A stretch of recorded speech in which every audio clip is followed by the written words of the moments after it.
네. 네, 우리는 지금 풍성한 삶을 어떻게 하면 살아갈 수 있을까? 하나님께서 주신 예수 그리스도를 통해 우리에게 주신 그 풍성함을 우리가 어떻게 누릴 수 있을까 하는 부분들을 같이 나누고 있죠. 가장 기초적인 부분들입니다. 오늘은 6번째 시간까지 되었고요. 그 중에서 이제 은혜 그리고 믿음에 대해서 같이 한번 말씀을 나눠보려고 해요. 에베소서 2장 8절과 9절 말씀 우리 같이 한번 보겠습니다. 여러분은 믿음을 통하여 은혜로 구원을 얻었습니다. 이것은 여러분에게서 난 것이 아니요 하나님의 선물입니다. 행위에서 난 것이 아닙니다. 그러므로 아무도 자랑할 수 없습니다. 아멘. 우리가 신앙생활을 하다 보면 가장 많이 듣는 칭찬 또는 권면 이런 것이 있다면 그건 아마 믿음이 참 좋으시네요.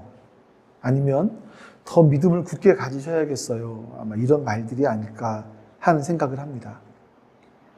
그래서 오늘 우리가 좀 이 믿음이 무엇인지에 대해서 같이 더 깊이 생각을 해봐야 될 것 같아요. 우리가 흔히 말하는 좋은 믿음, 또 강한 믿음, 이건 뭘까 하는 거죠. 그러니까 많은 분들이 믿음이라는 것을 생각할 때 어떤 의지력, 정신력, 이런 거 비슷한 개념으로 생각을 하는 것 같아요.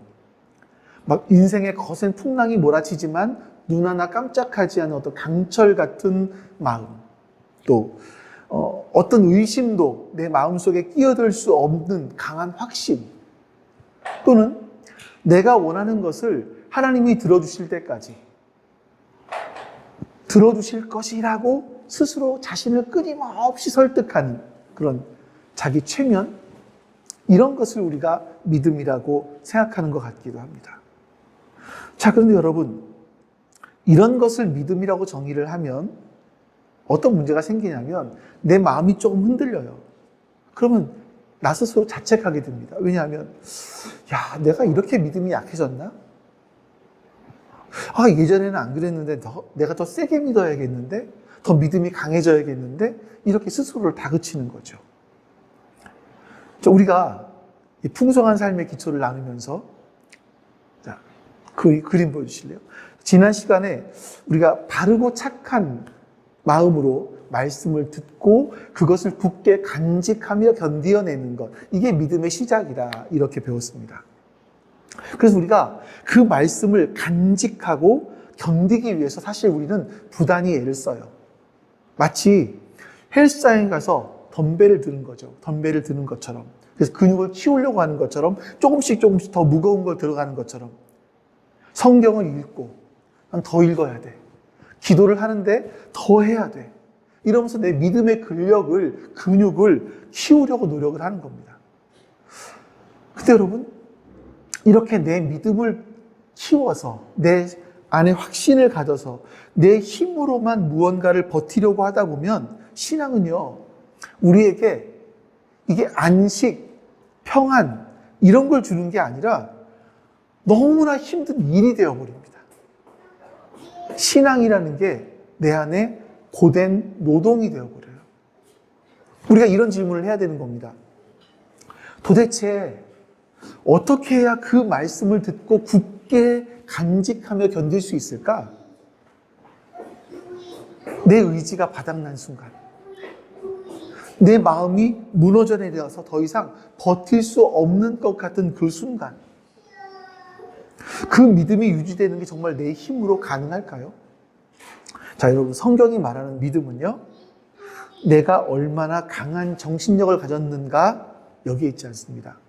성경이 말씀하고 있는 믿음은요, 은혜가 우리에게 흘러들어오는, 하나님의 은혜가 우리에게 흘러들어오는 통로라고 말씀해요. 자, 우리가 오늘 본문 말씀 다시 한번 읽어보죠.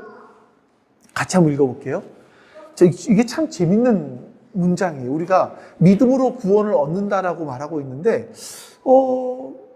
이 말씀을 보니까 믿음을 통해서 은혜로 구원을 얻는다라고 말씀해요. 같이 한번 읽어보겠습니다. 여러분은 믿음을 통하여 은혜로 구원을 얻습니다. 이것은 여러분에게서 난 것이 아니요 하나님의 선물입니다. 행위에서 난 것이 아닙니다. 그러므로 아무도 자랑할 수 없습니다. 자, 바울은요, 우리가 구원받은 통로가 믿음이라고 말하지만 그 근원적인 원인, 그 구원을 받게 된 근본적인 원인은 은혜라고 선언을 하는 거예요. 이 두 단어, 은혜, 믿음. 이게 기독교 신앙을 지탱하는 두 가지 기둥이라고 할 수 있는데 이 순서, 또 이것의 무게, 이거를 오해하면요, 신앙이 금방 지쳐버리게 됩니다. 그래서 여러분과 함께 오늘 믿음이 무엇이고 은혜가 무엇인지, 우리를 살게 하는 진짜 힘은 내가 막 억지로 쥐어짜내는 강한 믿음인가, 아니면 하나님께서 나를 어쩔 수 없이 나를 덮어버리는 하나님의 강한 은혜 때문인가, 한번 이런 부분들을 살펴보려고 합니다. 자, 먼저 은혜가 무엇인지를 생각해 볼게요. 은혜, 우리 너무나 익숙한 단어입니다. 우리가 언제 은혜라는 말을 사용하냐면 찬양을 부르다가 좀 마음이 뭉클해져요. 그러면 은혜 받았습니다, 이런 얘기 하잖아요. 설교를 듣다가 설교가 감동적이었어요. 또 심지어 어떤 분들은 설교가 재밌어요. 그러면 은혜 받았다라고 얘기를 해요. 또 그리고 어려운 문제가 내 인생 속에 있었는데 그 문제가 잘 해결이 됐어요. 그러면 이건 우리가 하나님의 은혜입니다, 이렇게 이야기하기도 하죠. 틀린 말은 아닙니다. 근데 성경이 말하는 은혜는요, 은혜의 본질은 우리가 생각하는 것보다 훨씬 더 깊은 의미를 담고 있어요. 자, 사도 바울이 행동하던 로마 시대, 그 시대를 지탱하고 있던 핵심 가치가 있는데, 그 로마 시대의 핵심 가치는 철저하게 기브 앤 테이크였습니다. 로마의 정치가이고 철학자였던 마르쿠스 툴리우스 키케로, 그 사람이 쓴 책 의무론이라는 책을 보면 이런 단어가 나와요. 호의를 받은 사람이 그 은혜를 되돌려주지 않는 것보다 더 반사회적인 행위는 없다. 어떤 은혜를 받았어요. 그러면 그 은혜를 되갚아줘야 된다는 겁니다. 그러니까 이런 거죠. 당시 사회는요, 도와주는 사람이 있고 도움을 받는 사람의 관계로 유지가 됩니다. 어떤 부자가 어떤 사람을 도와줘요. 호의를 베풀어요. 은혜라고 할 수 있지 않습니까? 근데 내가 은혜를 베풀면 그 사람은 반드시 은혜를 베푼 사람, 호의를 베푼 사람에게 충성, 봉사, 이거를 함으로 값을 치러야 되는 겁니다. 그러니까 로마 시대의 은혜는 뭐냐면요, 일종의 투자. 나한테 이 사람이 무언가 보답할 수 있을 것 같아, 그러면 그 사람에게 호의를 베푸는 거예요. 일종의 어떤 거래 같은 거죠. 이게 세상의 법칙과 똑같습니다. 지금도요. 여러분, 세상에는요, 공짜가 없습니다. 그렇죠? 세상은요, 어떤 사람에게 투자를 하냐면 세상의 눈으로 바라볼 때 투자 가치가 있는 사람에게 투자를 합니다. 그래서 무언가를 뽑아내려고 하겠죠. 그런데 여러분, 내가 투자를 했는데, 호의를 베풀었는데 나에게 어떤 값을 치를 능력이 없는 사람, 심지어 나에게 어떤 해를 끼친 원수, 이런 사람에게 은혜를 베푸는 건 당시 로마 사람들이 보기에 마치 미친 짓처럼 보여졌다고 해요. 미친 짓을 하는 거다, 그거는. 정말 죄송하지만 성경의 하나님이 바로 그런 미친 짓을 우리에게 하신 겁니다. 여러분, 성경이 정의하는 은혜는 뭐냐면 보답할 능력이 전무한 사람에게, 심지어 하나님을 무시하고 하나님께 등을 돌린 원수에게 하나님은 일방적으로 은혜를 베푸셨어요. 선물이죠. 거래가 아닙니다. 그냥 계산하는 게 아니에요. 세상의 질서와는 완전히 반대되는 그런 길을 우리에게 보여주신 겁니다. 자, 이 은혜의 성격을 가장 잘 나타내는 장면이 성경에 나와요. 예수님이 십자가에 달리시기 직전에 이 빌라도의 법정에서 재판을 받으실 때를 한번 여러분 떠올려 보시기 바랍니다. 당시 로마의 총독에게는요, 이스라엘의 명절이 되면 죄인을 한 명씩 풀어줄 수 있는 관례가 있었습니다. 빌라도는요, 예수님이 죄가 없다라는 걸 생각을 하고 예수님을 놓아주고 싶었어요. 그래서 군중들에게 묻습니다. 누구를 놓아주길 원하느냐? 저 흉악한 살인자 바라바냐? 아니면 너희들이 그리스도라고 부르는 예수냐? 이렇게 묻습니다. 빌라도는요, 당연히 사람들이 예수님을 선택할 것이라고 기대했을 것 같아요. 여러분, 상식적으로 본다면 바라바는요, 로마에 대항해서 반란을 일으킨 사람이에요. 그리고 살인을 저지른 흉악범입니다. 반면에 예수님에 대한 소문은 병든 사람을 고치셨다, 가난한 사람을 먹이셨다, 이런 소문밖에 없어요. 그럼 누굴 살리는 게 맞습니까? 당연히 예수님을 살리는 게 이 사회적으로 봤을 때 이익이란 말이죠. 그래서 빌라도는 그걸 생각했던 것 같아요. 근데 군중들은 뜻밖의 결정을 합니다. 바라바를 놓아주십시오. 그리고 예수를 십자가에 못 박으십시오. 결국 사회에 필요가 없는 존재인 바라바, 이 사람은 풀려나고 아무 죄 없으신 예수님이 십자가로 향하십니다. 이 바라바라는 이름의 뜻이 참 재밌어요. 아들입니다. 아버지예요. 아빠? 아빠. 아버지의 아들이라는 뜻이에요. 다시 말하면 바라바라는 뜻이 뭐냐면 아버지의 아들이라는 뜻인데, 여러분 보세요. 진짜 아버지, 하나님 아버지의 아들이신 예수님은 죽게 놔두고 가짜 아버지의 아들, 가짜 아들은 살려줬습니다.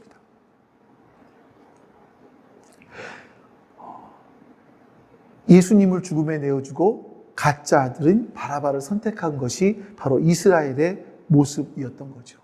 그럼 여러분, 진짜 바라바가 누굽니까? 진짜 바라바는요, 여러분과 저입니다.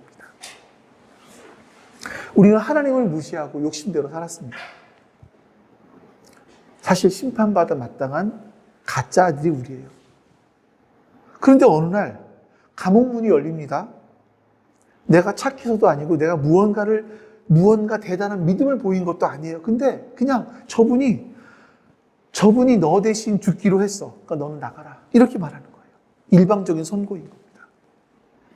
바라바가 할 수 있는 일은 뭘까요? 감옥문 붙잡고 나는 나갈 자격이 없습니다. 내가 더 감옥 속에서 착한 일을 해서 좀 내 죄값을 갚고 난 다음에 나가겠습니다. 이렇게 버티는 걸까요? 아니죠.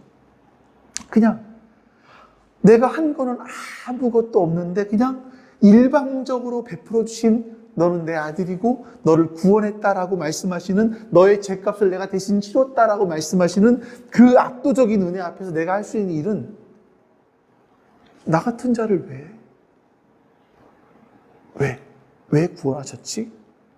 이게 감격하면서 그걸 받아들이는 것밖에 없어요. 여러분, 은혜라는 것은 바로 이런 겁니다. 내가 치러야 될 값을 누군가 대신 치렀기 때문에 나는 그냥 풀려나는 거예요. 내가 치러야 될 값을 누군가 대신 치렀기 때문에. 그리고 그 은혜의 한복판에는 언제나 예수님이 계십니다. 우리가 구원을 얻은 것은요, 내가 하나님을 향해서 어떤 무언가 정성을 들였기 때문이 아니에요. 하나님이 우리를 너무나 불쌍히 여기셨기 때문에 가장 소중한 아들을 마치 그 교환권처럼 우리 대신 내어주셨기 때문입니다. 그래서 바울이 그 구원을 선물이라고 하는 이유가 그거예요. 선물은요, 받는 사람이 어떤 값을 치렀기 때문에 주고받는 것이 아니죠. 그냥 주는 사람이 이미 값을 다 치렀기 때문에 받는 사람은 그냥 감사합니다 하고 받기만 하면 돼요. 자, 오늘 우리가 이렇게 예배 자리에 있는 것, 하나님을 아버지라 부를 수 있는 것, 이것 중에 우리의 힘으로 쟁취한 것이 하나라도 있을까? 생각을 해보셔야 돼요. 믿음을 통하여 은혜로 구원을 받았다라는 그 말은요, 우리의 인생에 이 구조선이 띄어진 이유가, 나를 구원할 구조선이 띄어진 이유가 오직 하나님의 일방적인 사랑 때문이다라는 그 고백인 겁니다. 우리가 한 일은 그 사랑 앞에 항복하고 손을 내미는 것밖에 없는 거예요. 자, 그럼 여러분, 중요한 걸 보겠습니다. 믿음이 뭡니까 도대체? 은혜가 하나님께서 일방적으로 우리를 향해서 우리를 구조하기 위해서 구조선을 우리에게 보내신 거라고 한다면 믿음은 그냥 그 배에 올라타는 우리의 반응이에요, 반응. 네, 그게 맞습니다. 이거거든요. 하나님께서 하나님은 그 일을 하실 수 있습니다. 라고 하면서 내가 거기에 반응을 보이는 것밖에 없는 거예요. 이게 믿음인 거예요. 이 관계를 좀 설명해 주는 그 책을 쓰신 그 목사님이 뉴질랜드에서 겪었던 실제 경험담을 한 가지 말씀드릴게요. 이제, 이분이 미국에서 학교를 다닐 때 결혼을 했었는데 이혼을 하게 됐다고 전에 말씀드렸었죠. 이때 이제 그 학교에서 스승 교수님 한 분이 정말 중요하게 많은 도움을 주셨던 것 같아요. 그래서 이 목사님이 그 교수님을 만나기 위해서 뉴질랜드로 갔습니다. 그리고 뉴질랜드는 되게 유명한 게 뭐냐면 빙하가 흐르고 흐르는 빙하를 타고 래프팅을 하는 게 있나 봐요. 근데 뉴질랜드 간 김에 이 래프팅도 했다고 해요. 헬기를 타고 산 중턱까지 올라가는 겁니다. 그리고 거기서 장비를 다 갖추고 보트를 타고 열대의 보트를 타고 많은 사람이 올라갔겠죠. 비용이 굉장히 비쌌을 것 같아요. 이 보트를 타고 빙하의 그 급류를 타고 막 내려오는 거예요. 제가 뉴질랜드 사진을 좀 봤는데 이런 뉴질랜드 겁니다. 이런 걸 타고 오는 거예요. 근데 이 목사님이 되게 스릴을 좋아해요.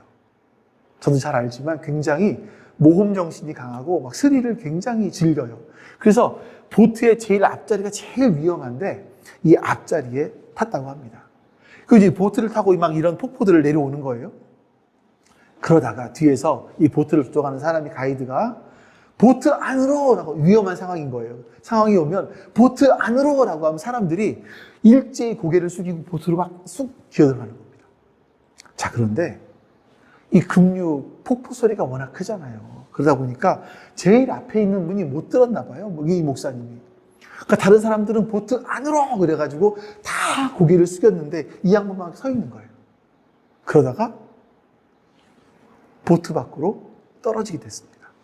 이분은 몰랐는데 조금 더 지나가면 낭떠러지 커다란 이런 곳이 있는 거죠. 이분이 잘 몰랐나 봐요. 그런 거를.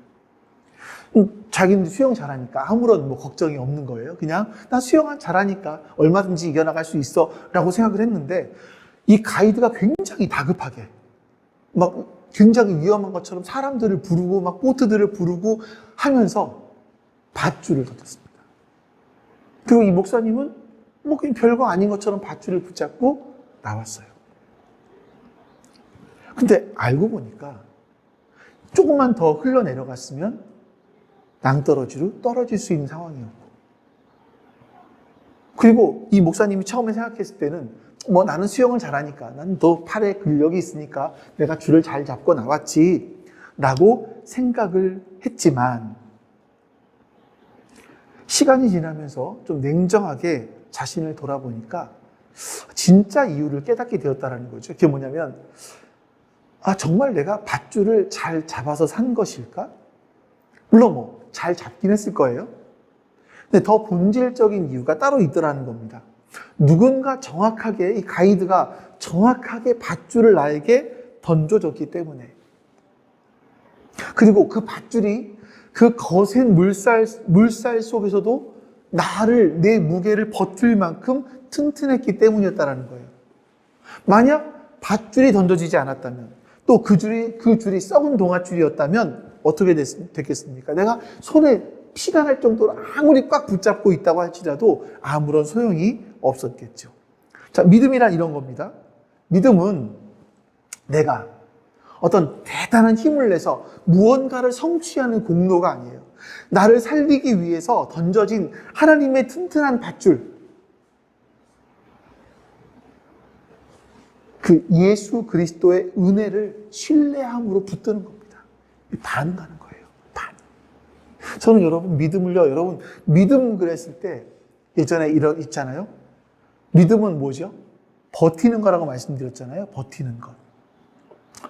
그러니까 왜 버팁니까? 하나님의 말씀에 대한 내 반응인 거예요. 버티는 게. 그러니까 믿음은요, 여러분, 하나님의 말씀에 대한 반응인 겁니다. 뭐냐면 하나님께서 이런 약속을 하셨을 때, 아, 그렇습니다. 하나님은 하실 수 있습니다. 내가 반응을 보이는 거죠. 그러니까 중요한 건 내 손의 악력이 아닙니다. 내 힘이 얼마나 센가가 아니라 나를 붙들고 계신 그 밧줄이 얼마나 견고한가라는 거예요. 여러분, 이 원리가 갑자기 생겨난 게 아니에요. 아주 오래전에 우리가 믿음의 조상이라고 부르는 아브라함의 인생에서도 똑같은 일들이 발견이 됩니다. 흔히 우리가 아브라함을 믿음의 조상이라고 부르지 않습니까? 하나님이 특별하게 그 사람을 특별하게 선택해서 특별하게 은혜를 베풀었다, 이렇게 생각을 하지만 순서가 달라요. 창세기 12장에 보면 하나님께서 아브라함을 부르신 그 사건 속에 아브라함은 하나님이 누군지 몰랐습니다.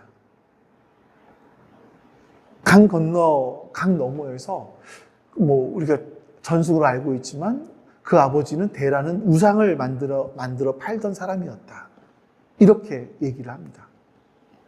그러니까 아브라함이 어떤 성자였기 때문에, 아브라함이 다 모르는데 하나님을 알고 있었기 때문에, 아브라함이 도덕적으로 탁월해서 그 사람을 하나님 뽑으신 게 아니라는 거예요.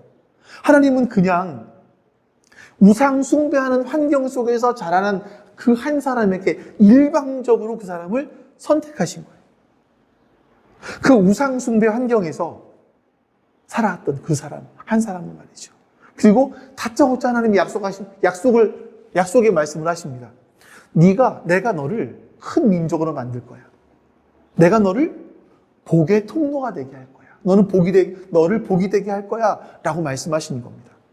여러분, 이런 거를 가리켜서 우리가 은혜라고 얘기합니다. 아브라함이 한 게 아무것도 없어요.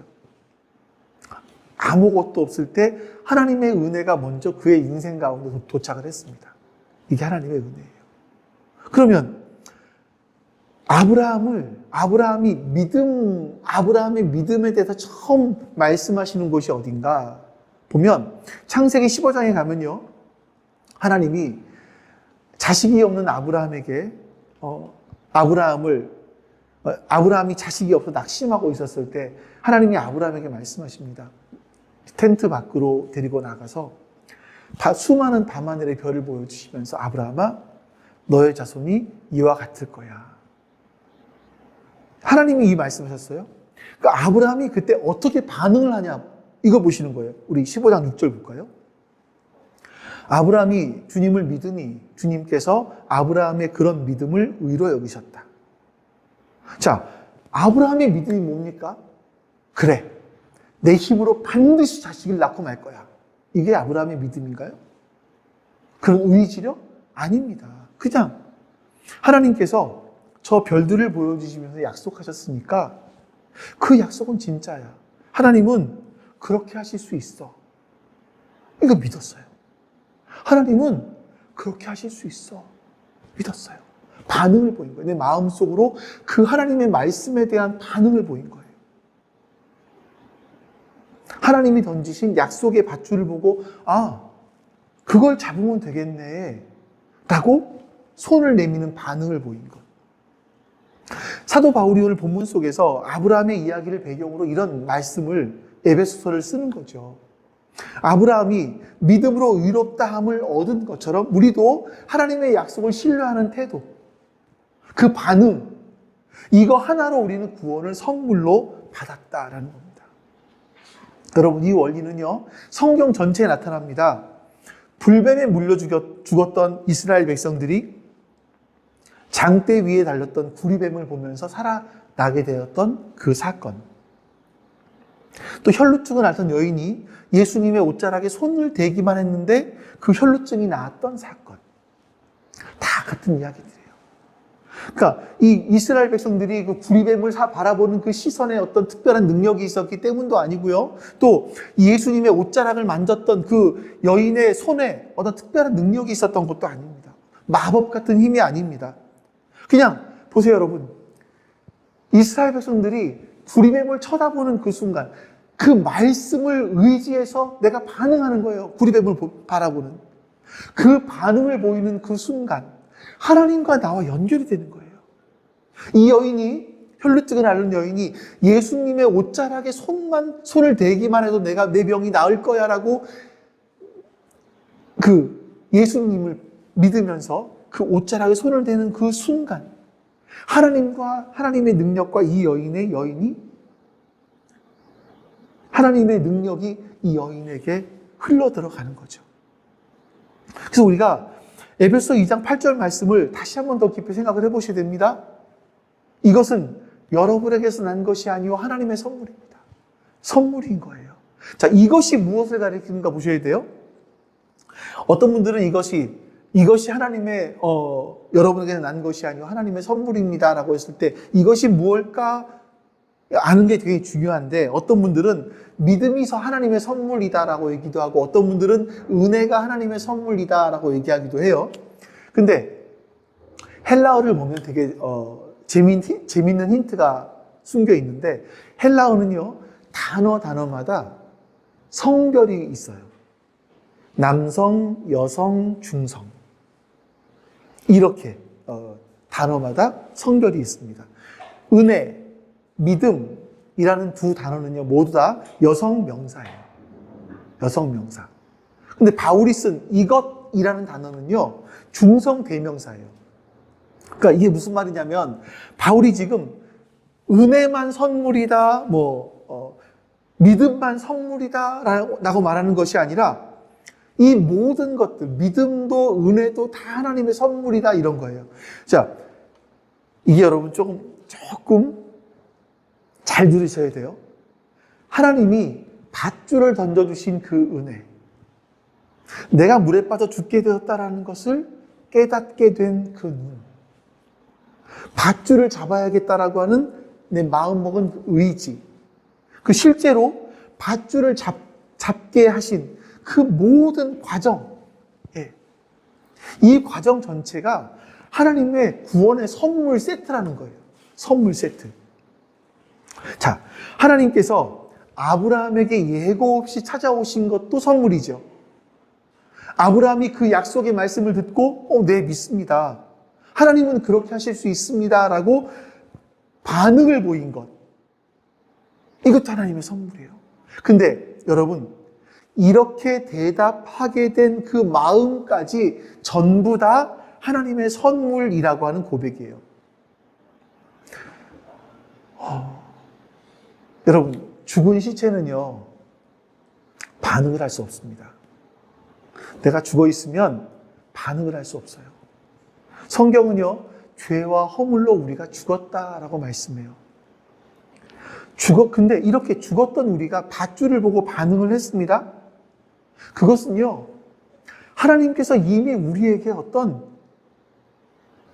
이미 우리를 살려주시는 은혜를 베풀어 놓으셨다라는 겁니다. 내가 예수님을 믿기로 결심한 것 같지만 사실은 그 결심조차 성령님께서 내 마음을 녹이셨다라는 거예요. 자, 이게 좀 어렵죠? 이것을 가리켜서 신학적인 용어로 선제적 은총이라고 얘기합니다. 자, 이렇게 설명을 드려볼게요. 어떤 A라는 사람이 하나 있어요. 하나님께서 이 사람에게 은혜를 베푸시는 거예요. 근데 은혜라는 것이 항상 기쁘고 좋고 잘 되고 이런 것이 아니라 이 사람이 구원받을 수 있는 그런 환경들을 만들어 주시는 거예요. 구원받을 수 있는 환경. 예를 들어서 어떤 분들은요, 최악의 경우를 얘기해 볼게요. 몸에 큰 병이 걸렸어요. 근데 내가 내 마음속에 하나님께 기도해야겠다는 생각이 드는 거예요. 나 하나님 믿지도 않았는데 하나님께 기도했으면 좋겠다. 하나님께 살려달라고 하고 싶다라는 그런 마음이 드는 거예요. 그래서 암이 걸렸다라는 그 이야기를 듣고서부터 시작해서 교회를 나오더니 그때부터 하나님께 간절하게 막 기도를 하기 시작해요. 자, 여러분, 물론 이 암이라고 얘기하는 이게 여러분 그게 참 가슴 아파요. 예, 그런 것도 그렇지 않기를 바라지만, 자, 이런 것들이 뭐냐? 하나님께서 우리가 하나님을 믿을 수밖에 없는 그런 상황으로 우리를 몰고 가시는 거예요. 우리를 그렇게 몰고 가세요. 그게 은혜라고요. 은총이라고요. 그래서 성경에서 우리에게 계속 제가 예전에 종종 말씀드리는 것이지만 예수님이 이렇게 말씀하십니다. 너희 눈이 범죄하니? 그러면 그 눈을 빼내고라도 하나님 나라 가는 게 나아. 너희 손이 범죄해? 그럼 손 잘라버려. 하나님 나라 가는 게 나아. 너희 발이 교회를 못 나가게 하니? 너희 발 잘라버려. 그리고 하나님 나라 가는 게 나아. 얼마나 하나님 나라가 가치가 있는지 우리의 사지를 자르고서라도 하나님 나라 가는 게 낫다고 말씀하시는 거예요. 그만큼 하나님 나라는 우리에게 너무나 중요한 것이다 라고 말씀하시는 거죠. 그래서 그 나라를 주시기 위해서 때로는 우리에게 좋은 것도 주시고 때로는 나쁜 것도 주시는 거예요. 이걸 통틀어서 선제적 은총이라고 우리가 얘기하는 겁니다. 내가 하나님을 찾기 전에 찾을 수 없어요. 근데 하나님께서 우리를 찾아주셨어요. 어떤 상황들을 만들어주셨고 하나님께 매달리도록 만들어주셨죠. 이런 거죠. 그래서 9절에서 뭐라고 말씀하냐면 행위에서 난 것이 아닙니다. 그러므로 아무도 자랑할 수 없습니다. 라고 말을 합니다. 만약 여러분 다음 페이지가 네. 만약 믿음이라는 것이 내가 만들어낸 것이라면 내 의지력, 내 결단력 이런 거라면 우리는 천국이라는 것은요 정말 시끄러울 것 같아요. 서로 자랑하느라고. 베드로 사도님, 나 그때 래프팅 할 때 그 물에 빠졌을 때 밧줄 잡는 실력 보셨죠? 이제 순발력이 아니면, 제 악력이 아니면 나 못 살았습니다. 하나님, 내가 저 옆집 김집사보다 훨씬 믿음이 좋았으니까 구원받은 거 아니겠습니까? 뭐 이렇게 그냥 자랑만 넘쳐날 거예요. 근데 성경은 단호하게 얘기합니다. 너희는 자랑할 것이 없다. 그 물에서 건진받은 사람이 할 수 있는 유일한 말이 뭡니까? 살려주셔서 감사합니다인 거예요.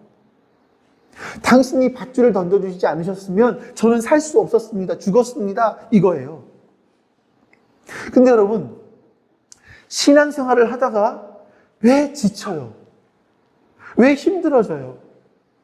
그건 왜 그러냐면 어느 순간부터 나에게 밧줄을 던져준 분에게 집중하는 것이 아니라 내 손의 악력, 여기에 집중해요. 내 믿음이 식었는데? 요즘에는 기도가 안 되는데? 이렇게 나의 상태에 몰두하는 거죠. 내 상태에. 그러면 필연적으로 불안해집니다. 내 마음이 어떤 신앙에 대한 불안감들이 온다는 건 뭐냐면요.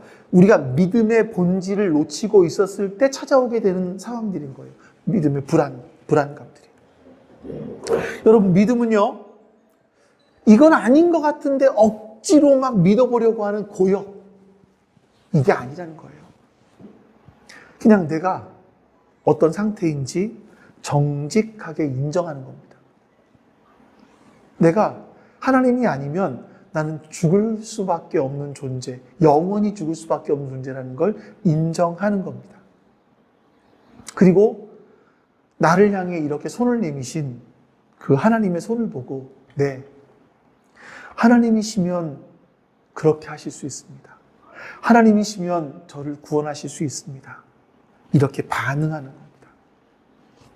그게 바로 믿음인 겁니다. 자, 그럼 여러분, 이 은혜와 믿음의 원리를 깨달은 사람의 삶은 어떻게 달라지겠습니까? 이렇게 반문할지 모르겠어요. 이제 은혜로 다 해결됐네요. 나 구원 받았으니까 이제 다 됐네요. 내가 할 일은 없겠네요. 손 놓고 아무것도 하지 안 해도 되는 건가요? 아니죠. 자, 성경이 말하는 믿음은요, 천국행 티켓을 끊어놓고 끝나는 단회적 사건이 아닙니다. 매일매일 하나님과 함께하는 동행인 거예요. 자, 리프팅에서 살아 돌아왔습니다. 자, 그러면 그 다음부터 뭐 해야 됩니까?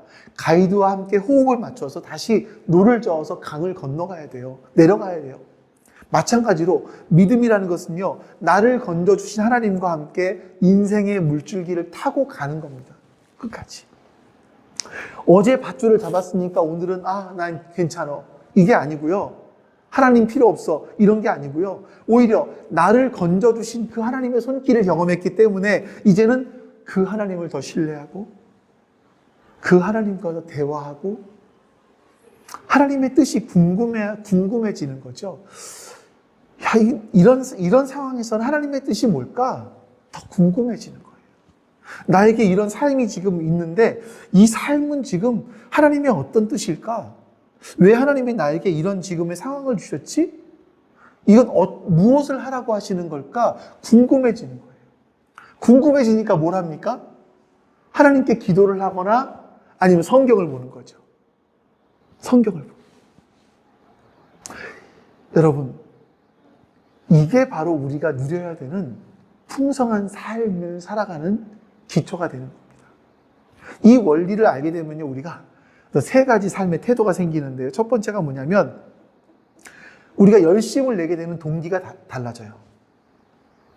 예전에는 내가 헌신하고 봉사하고 이런 것들이 구원을 얻기 위한, 예를 들어 헌신 봉사 빼고 성경을 읽고 기도를 더하고 이러는 것들이 구원을 얻기 위한 조건이었다면 지금은요, 나 같은 사람을 구원하신 하나님에 대한 감탄인 거예요. 감탄. 예배? 와, 하나님이 나 같은 사람을 구원하셨어. 그럼 나 같은 사람이 이 자리에 나와 있어. 와, 하나님 대단하셔. 반응인 거예요.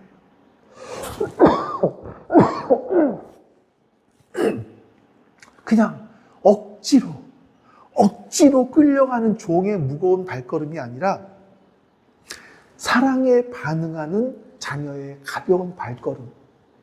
이게 바로 우리의 열심을 내는 동기가 달라지는 거죠. 예배에 나오는 동기가 달라지는 겁니다. 두 번째가 은혜를 아는 사람에게는요, 삶을 대하는 태도가 달라집니다. 세상은 끊임없이 우리에게 너를 증명해보라고 얘기합니다. 증명. 무엇으로? 너의 소득으로, 너의 직업으로, 너의 성과로, 너의 외모로, 네가 입은 옷으로 너를 증명해보라고 얘기합니다. 증명해보라. 그래서 우리는요, 세상 사람들과 항상 비교하게 돼요. 저 사람이 입은 옷, 저 사람의 직장, 저 사람의 연봉, 저 사람의 집, 저 사람의 차. 계속 비교해요. 불안합니다. 내 인생이 불안해지죠. 이런 것들을 신앙의 모습까지 가지고 들어와서 내가 기도를 이만큼 안 했으니까 내 믿음이 떨어질 거고, 내가 기도를 이만큼 안 했으니까 하나님이 내 기도 안 들어주시고, 내가 하나님에 대해서 성경을 이만큼 안 읽었으니까 하나님이 나를 좀 미워하지 않으실까? 이런 근심, 불안감들에 쌓여 있는 겁니다.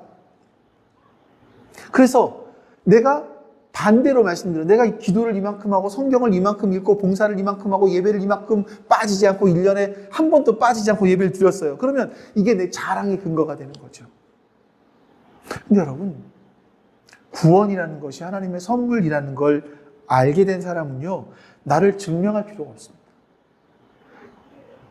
어떤 예배를 더 드려서 성경을 더 읽어서 기도를 더 많이 해서 하나님 앞에 하나님 내가 이만큼 했어요. 이렇게 나를 증명할 필요가 없다라는 얘기예요.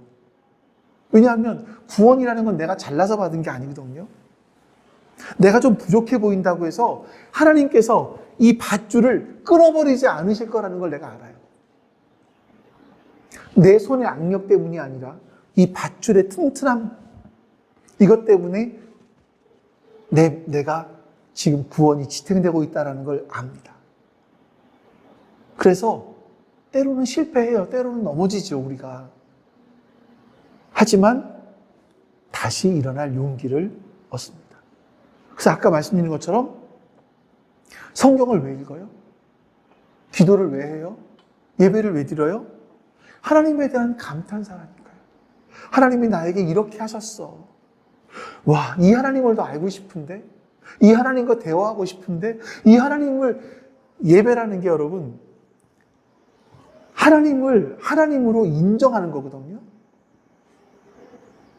하나님이 나의 하나님이십니다라고 인정하는 거예요. 그래서 이 자리에 모여서 우리는요, 설교 듣고, 이런 좋은 얘기네. 이거 끝나는 게 아니라 여러분이 이 자리에 나오셨다라고 하는 것은 하나님을 하나님으로 인정하겠다라는 거거든요. 바뀌는 겁니다.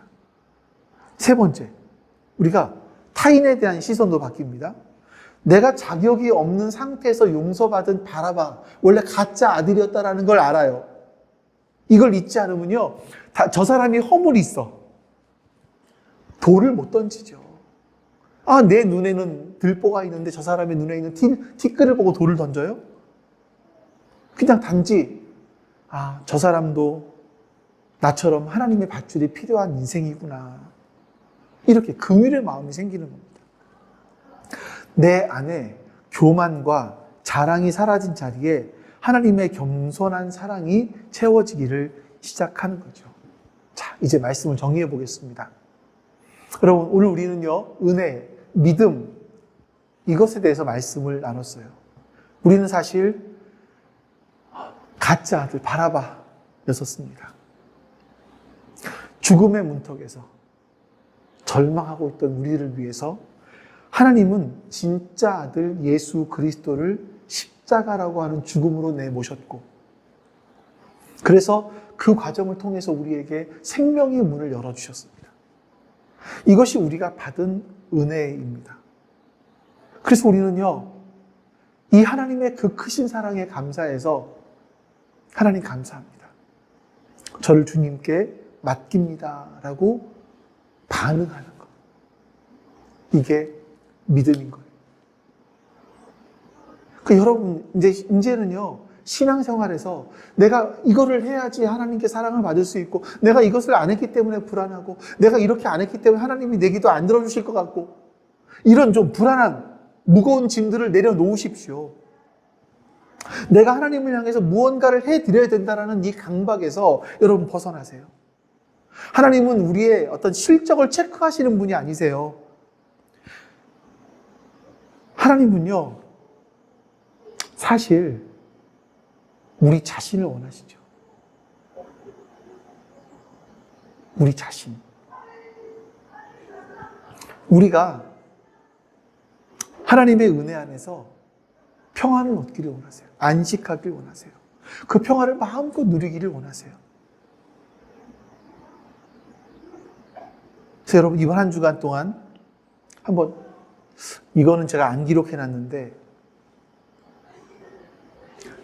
나는 내가 산 것이 아니라 은혜로 살려진 존재다. 나는 내가 산 것이 아니라 은혜로 살려진 존재다. 여러분, 이것을 기억하시기 바랍니다.